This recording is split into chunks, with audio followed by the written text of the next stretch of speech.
بسم اللہ الرحمن الرحیم۔ سبق نمبر 3،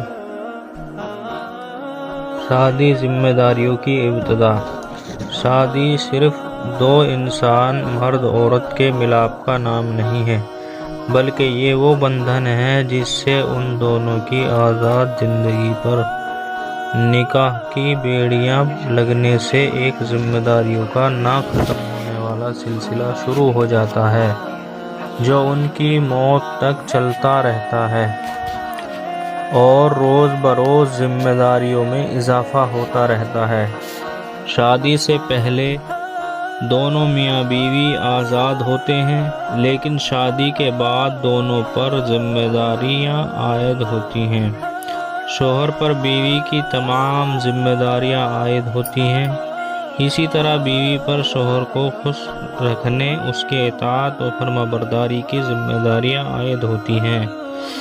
ابھی یہ دونوں اپنے اپنے حقوق خوش اسلوبی سے نبھا رہے ہوتے ہیں کہ اولاد ہو جاتی ہے۔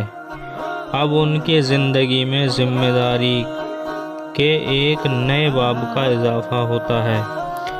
یہ ذمہ داری پہلی ذمہ داری سے کچھ اور اہم اور سخت ہوتی ہے۔ اس سے ان کی رہی سہی آزادی بھی ختم ہو جاتی ہے۔ اب ان کی ساری زندگی کی ترتیب بدل جاتی ہے اور اپنے بچوں کی تعلیم و تربیت کے پروگرام کے مطابق ان کی زندگی کے پروگرام طے ہوتے ہیں۔ اگر بچے کے امتحان ہیں تو کہیں آنا جانا بند ہو جاتا ہے۔ بچے کی طبیعت خراب ہو تو اپنی ساری مشغولیات چھوڑنی پڑتی ہیں۔ ان کی تربیت نگہداشت سے کوئی لمحہ فارغ نہیں ہوتا۔ کھانے پینے، اٹھنے بیٹھنے، بات کرنے، بات سننے، بڑوں کا ادب و احترام سکھانے، پڑھنے پڑھانے، اسکول، ٹیوشن غرض ہر کام میں پوری نگرانی کرنی پڑتی ہے۔ کبھی سختی، کبھی نرمی، کبھی سمجھا بجھا کر پیار و محبت سے کام چلانا پڑتا ہے۔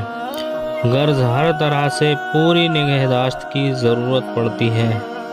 آدمی پر اولاد کی ذمہ داریاں یہاں تک کہ سوار ہو جاتی ہیں کہ آدمی خرچ کرتے ہوئے بھی اپنی اولاد کو سامنے رکھ کر ہاتھ کھینچ لیتا ہے۔